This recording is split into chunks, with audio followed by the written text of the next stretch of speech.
बिस्मिल्लाहिर्रहमानिर्रहीम। अस्सलाम वालेकुम स्टूडेंट्स आपको आज के इस वीडियो सेशन में खुश आमदीद। स्टूडेंट्स आज हम एडीबी पार्ट वन की बी पार्ट वन की एक इम्पॉर्टेंट पोइम है। बहुत आसान पोइम आपके सिलेबस में शामिल है। इसका नाम है द हंट्समैन। पोइम नंबर 7 है द हंट्समैन, जिसे एडवर्ड लोबरी ने लिखा था। तो स्टूडेंट्स आज हम इसका एक मोस्ट इम्पॉर्टेंट क्वेश्चन जो वो डिस्कस करेंगे। इससे कबल वीडियोस में मैं आपके साथ जो 6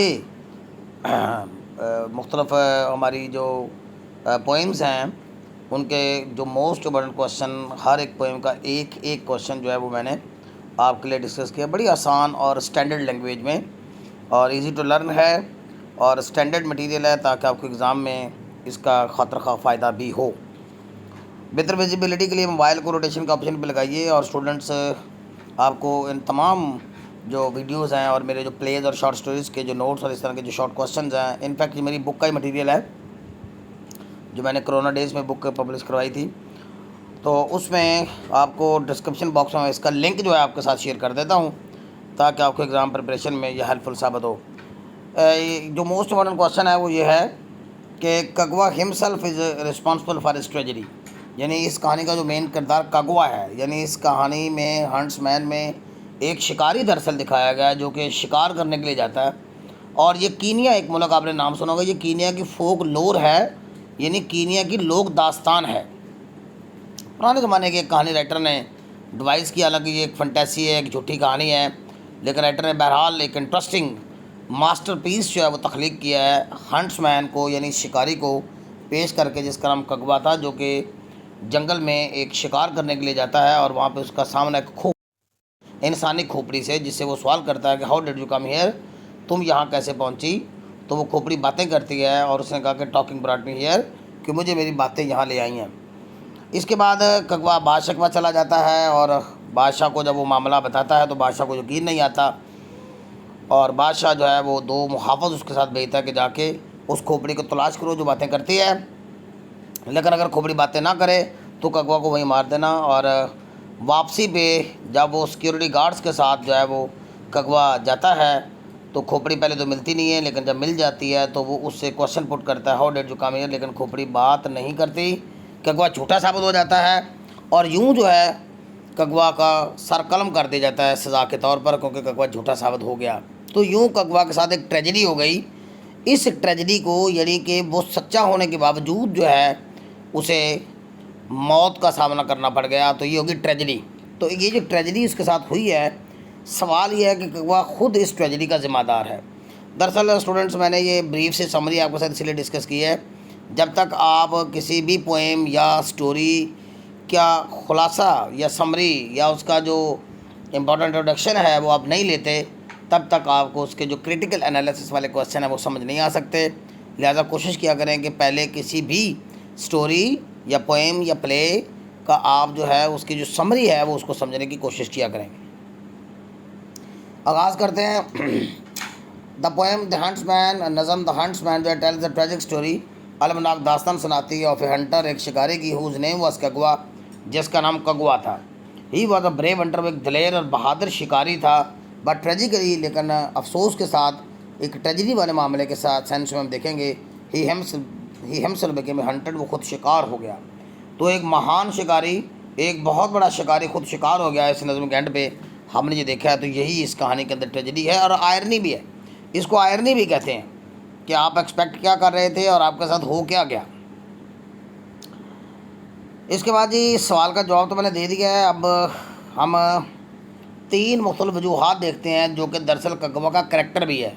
अगर आपको इम्तिहान में क्वेश्चन आता है कि कगवा का करैक्टर लिखें, तो कगवा की ये जो 3 खामियाँ हैं, ये इसके 3 करैक्टर, यानी ये इसके करैक्टर के 3 पहलू भी हैं।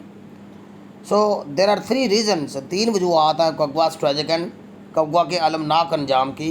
Late us discuss these reasons. आइए इन रीजन्स को देखते हैं which are responsible for Kagwa's death, जो कि कगवा की मौत का बायस बनती हैं। Firstly Kagwa is foolish and careless. पहली बात तो ये कि कगवा बेवकूफ़ है और कगवा केयरलेस है। कगवा इतना बेवकूफ़ है कि खोपड़ी उसे जब ये उसके सवाल का जवाब देती है कि टॉकिंग ब्रॉट मी हियर, मुझे मेरी बातें यहाँ ले आई हैं, कगवा उस सेंटेंस का जो इनर मीनिंग है, जो हिडन मीनिंग है, जो मैसेज है, पैगाम है, वो समझ नहीं पाता। बेवकूफ़ है, फुलिश है और केयरलेस है। इतना केयरलेस है कि सीधा बादशाह के दरबार में जा पहुंचा ये खबर ज़बान ज़द-ए-आम करने के लिए। और ककवा सो फुलिश, ककवा इतना बेवकूफ़ है that he can not understand the hidden meanings, कि वो हिडन मैसेज नहीं समझ सकता ऑफ द सेंटेंस, जुमले का, टॉकिंग ब्रॉट मी हियर, कि मुझे मेरी बातें यहाँ ले आई हैं। The skull gives him an important message, खोपड़ी उसे क्या पैगाम देती है बाय स्पीकिंग दीज लाइन, ये लाइनें बोलकर। But Kakwa does not take her wording seriously, लेकिन ककवा उसकी वर्डिंग को सीरियसली नहीं लेता। सेकेंडली ककवा सो हेस्टी, और दूसरी खामी ये कि ककवा बड़ा जल्दबाज है, बड़ा हेस्टी है, बड़ा जल्दबाज है। And that he at once goes to the king's court, कि वो सीधा बादशाह के दरबार में जा पहुंचता है ये इंपॉर्टेंट इन्फॉर्मेशन शेयर करने के लिए कि जी उसने जंगल में एक खोपड़ी देखी जो बातें करती है। क्योंकि उस ज़माने में बादशाहतें होती थी, बादशाह होते थे, और बादशाहों तक रसाई भी बड़ी आसानी हो जाती थी, आवाम ज़्यादा नहीं होती थी, पब्लिक ज़्यादा नहीं होती थी, तो it was an easy way to approach a king. तो किंग तक वो पहुँच गया और बड़ी राजदारी के साथ उसने जब ये इन्फॉर्मेशन शेयर की तो बादशाह भी हैरान हो गया, क्योंकि आज तक उसने ऐसी खोपड़ी नहीं देखी थी, ना सुना था उसके बारे में जो बातें करती है। ही हर्रिडली रिपोर्ट्स द होल मैटर, वो जल्दबाजी के साथ सारा मामला रिपोर्ट कर देता है टू द किंग, बादशाह को। ही थिंक्स दैट, वो ये सोचता है that the king would believe, कि बादशाह यकीन कर लेगा इन स्ट्रेंज स्टोरी, उसके अजीबोगरीब दास्तान में। थर्डली ककवा इस ग्रेडी, ककवा लालची है। जाहिर बात वो बादशाह के पास जो है वो जस्ट इन्फॉर्मेशन नहीं देने गया, जाहिर बात है कि वो इन्फॉर्मेशन के पीछे उसका ग्रीड, उसका लालच था, ताकि वो पैसे जो है बादशाह से वसूल करे अपने अनयूजुअल इन्फॉर्मेशन पर, इस गैर मामूली मालूमात पर। क्योंकि उस ज़माने में बादशाह जो हैं वो ऐसे ही हुआ करते थे, वो अनोखी किस्म की इन्फॉर्मेशन मिलने पर जो इनाम इकराम से भी नवाजा करते थे। This is his third blunder, और ये इसकी तीसरी बड़ी गलती है। ब्लंडर का माना बड़ी गलती होता है। ही सो ग्रेडी, इतना लालची है that he wants to get a big reward, को बड़ा इनाम हासिल करना चाहता है फ्रॉम द किंग, बादशाह से। He wants to please the king, वो बादशाह को खुश करना चाहता है बाय सरप्राइजिंग इन्फॉर्मेशन, अपनी हैरान कन इन्फॉर्मेशन से। But the king issues orders of for the verification of the talking skull, लेकिन किंग जो है वो जारी कर देता है अहकामात। इशूज़ ऑर्डर होता है अहकामात जारी करना, तस्दीक करने की गर्ज से for the of the talking skull की, यानी क्या, वो जाके वो ये तस्दीक करना चाहता है, दो सिक्योरिटी गार्ड भेजता है कि वो जाके देखें भालें कि क्या खोपड़ी बातें करती है या नहीं।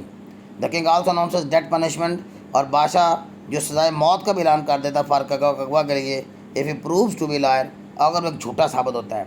ट्रेजिकली अफसोस के साथ the skull does not speak before the guards of the king, लेकिन अफसोस के साथ ककवा के हज़ार मिन्नतें और हज़ार तरले करने के बावजूद खोपड़ी नहीं बोली, यानी वो ट्रेजिकली जो है वो स्कल जो है वो बात नहीं करती बादशाह के मुआवज़ों के सामने, जबकि बोलना बहुत ज़्यादा ज़रूरी था ककवा की लाइफ की खातर, ककवा की ज़िंदगी की खातर, लेकिन वो खोपड़ी नहीं बोली। सो ककवा स्कैर्ड, लिहाजा ककवा को भड़का दिया जाता है। From the discussion is clear, मतलब जब गुफ्तगू से ये बात साबित हो जाती है that Kakwa himself is responsible for his tragedy, कि ककवा खुद अपनी ट्रेजेडी का ज़िम्मेदार है। The main reason for his tragedy are his greedy nature, और बड़ी वजूहत उसकी ग्रेडी नेचर है, उसकी हमाकत है, उसकी फुलिशनेस है, उसकी हेस्टी नेचर है, उसकी जल्दबाजी वाली तबीयत है, और उसकी केयरलेसनेस है। लीजिए स्टूडेंट्स, ये आपका एक मोस्ट इम्पॉर्टेंट क्वेश्चन जो है जिसमें मैंने बताया कि ककवा अपनी ट्रेजेडी का खुद जिम्मेदार आपके साथ शेयर कर दिया है। मिलते हैं नेक्स्ट वीडियो में। टिल नेक्स्ट वीडियो, अल्लाह हाफिज़।